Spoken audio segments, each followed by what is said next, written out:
This is Jamie Dyer welcoming you to another edition of the Quo-Cast. And if you'd like to be a guest on a future edition, you can.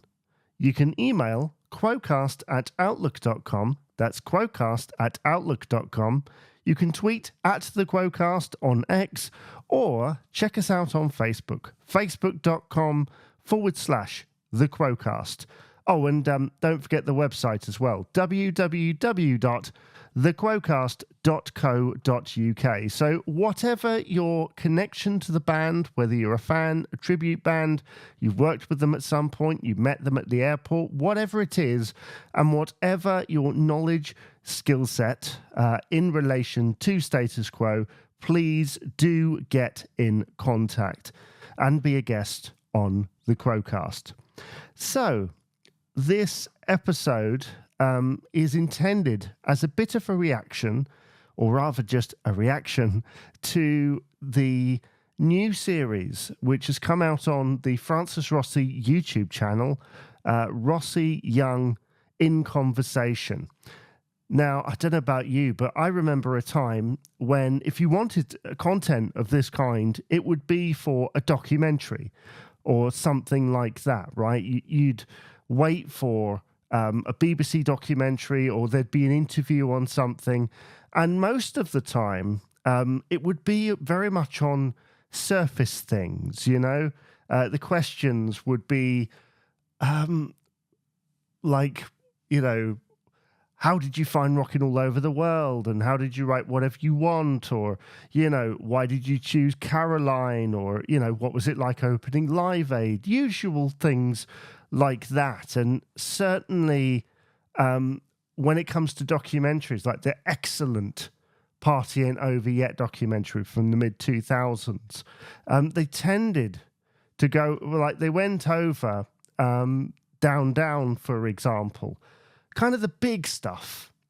In recent years, with the rise of social media and other bits and pieces, like the fan club kind of going into the digital age and things of that nature, certainly with YouTube and with things like this podcast, we're able to go just a tiny bit deeper. And that's not to say that before it was bad, because at the time, you know, to get any information about the band, any information, was wonderful. And I do highly recommend that documentary, by the way, the John Keeling documentary. It's one of the best things, I think, that there has been Quo-wise, along with the Hello Quo documentary, obviously, which did drill a bit deeper. I mean, both of those things, for their time, at that time, really did drill deeper. But now we've gone an extra step further with this Francis Rossi YouTube channel, because they announced this series of videos, Rossi Young in Conversation, with a very cute teaser of them both on the phone.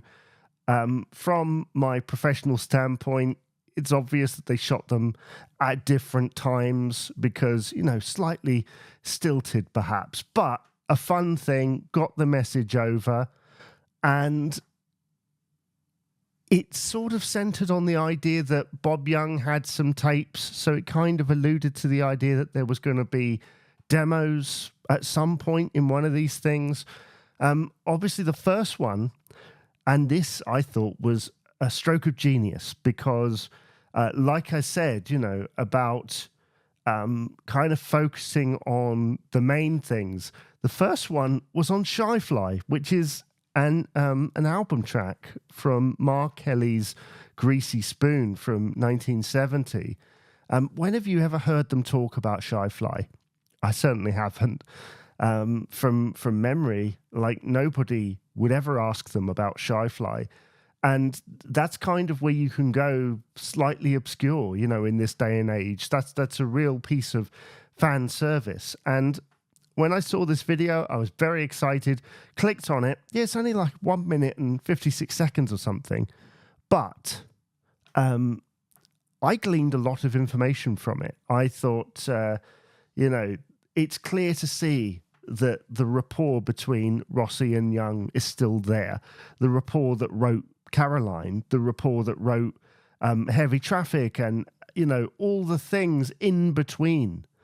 And yeah, just wonderful to see them together in any capacity. And really, I don't think they've really been seen together since that wonderful Party Ain't Over Yet documentary, where there's a bunch of very funny outtakes involving the two of them. And they're asked about it, and you can tell maybe they've been prepped about it before. Maybe it's on the fly, as it were. I would almost go towards the latter because, such a big catalogue, but they're able to go to it, aren't they? It's a little bit like this podcast at this moment. It's a little bit rambly, but basically it gives you an essence, I thought, of those early days of like experimentation, because it's very easy in the Quo world and from the outside of the Quo world as well to go, yeah, they just started doing free chords, just writing free chord things after doing the psychedelia, and that's it. But in actual fact, Shy Fly isn't really one of those songs, is it? It's not a dang, da dang, da dang. It's not one of those. And it's interesting that Rossi brings up the idea that, like, there are songs that sound like Status Quo, and it's like there's a formula. At that point, there wasn't a formula. They were just writing songs. And so I think what he said was that later on, people would hear that and they go, that's not Status Quo. It's like, but it is. Because you and I know there are many different eras, and of course, it's the musicians that are playing it as well. It's Status Quo, certainly in those early eras. I mean, with Mark Kelly's Greasy Spoon, there's loads of experimentation on it. It's not just, 10 tracks of, free chord wonders. It is a lot more varied than that. I mean, that is the album with everything on it, which, everything, with the song Everything on it, which is sort of like a leftover track from the psychedelic era, but, there's something almost different, other, stripped back, maybe more refined in a way about it. But Shy Fly, wonderful to hear it. It's only short, but the thing is, I thought about this. If you as a fan, if someone said, okay, talk to me about Caroline, right? You'd probably be able to talk for 5 to 10 minutes straight about Caroline. I probably could, because Caroline has been, at the front of the set for many decades. It's got many stories attached to it. It's been adapted many times by the band in the studio, live, acoustic, Francis Rossi. You could go into the many different ways. The fact that it's part of the iconography at the start of their show and what they were doing before and what they've done in other instances. I mean, even when they put things like Down Down at the front or Paper Plane, they still did something that resembled Caroline. There is so much that you can talk about. The fact that there's almost like a sequel song in the song Looking Out for Caroline. The fact that in the film Bula Quo, it's obvious that there's a character called Caroline because of the song Caroline. So much you can talk about it, right? So much you can say. But what if I said, talk to me for as long as you could about the song, I don't know, I'm going to upset some early Quo fans here, but 1,000 Years from one of the 80s albums, Perfect Remedy, I think. You wouldn't be able to do it, would you? You wouldn't be able to go as long because there's not as much to say about it. You could probably, if you're a muso, you could talk about the musical side of it. I'm sure if I got Greg Harper here, which I'm hoping to at some point, then he'd be able to tell me about like the little inversions that are in there. But just a general thing about, how it was written or anything like that, we wouldn't be able to say. We wouldn't be able to go into as much detail. And so I did see this complaint that with Shy Fly and the video only being like 1 minute 56 seconds, which by the way ends on quite a cute little joke that's kind of aside from everything, the fact it's not very long. Well, imagine if they went on for 10 minutes about it. maybe there isn't 10 minutes of material. Maybe it is kind of one of those things. These are guys who've written hundreds of songs, you know, and whether it was prepared beforehand, whether it was just on the fly, the fact we got 1 minute and 56 seconds out of it, and that there's quite a lot of information to glean in there, is very impressive. And not every episode is going to be that long. It could be longer. We could, I don't know, but we could have a 20-minute episode at some point because somebody mentions, I don't know, like, you know, the first 6 songs of Heavy Traffic, for example, you know, and they go on a complete thing about that. Maybe there's something.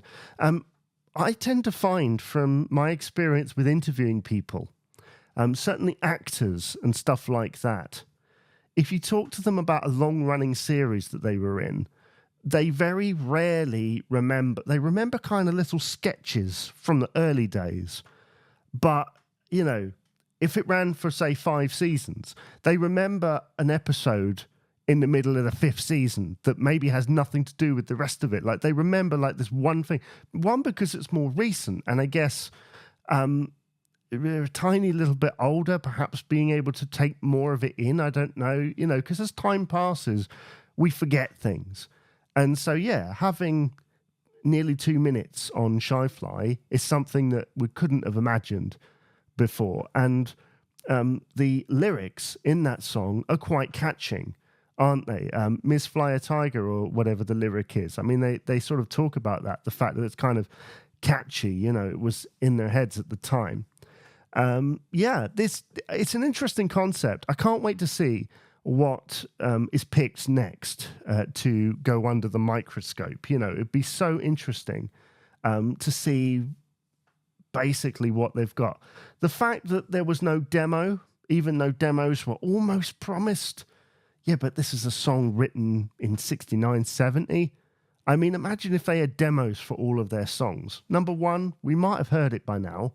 At some point during one of the documentaries, it might have got mentioned. It might have come out as a leak. It may have been on Bob Young's website, if you remember that. I think that's still out there. It could have even been on one of the deluxe editions. I mean, certainly Pi at certain points have loved exploiting or certainly releasing gems from that library. We would have heard it by now. But I'm sure there will be other demos, some of which we haven't heard before. They are likely to be later tracks, although we can't really be certain. But whatever it is, I look forward to seeing it and hearing it, because I could, I don't know about you, but I could watch Rossi and Young talk for hours, you know, talk for absolute hours, even banter. I mean, there is a lot of interviews out there at the moment of Francis Rossi kind of promoting this box set that's coming out of the early years. And I've noticed in recent years he's talked about talking pictures a lot. I could sit and watch him talking about talking pictures, to be honest. I'm a fan of the channel as well. And I could just sit there and watch them talk for hours about anything, whether talking pictures about Quo, about music in general, Everly Brothers, country music, songwriting. I mean, what they had for dinner, you know, like, I'm just interested, not for like some kind of fascination, but because I like the way in which they kind of talk to each other, and I like the banter, and you can see the friendship that has built up over the last 50 plus years. I mean, it's so incredibly cool and cute in equal measure. So what did you think of the Rossi Young In Conversation? Episode 1 is available now. Do go and check it out, because I've watched it several times. I loved it. I look forward to more. Let me know what you think, and I'll see you again for another episode of the Quo-Cast.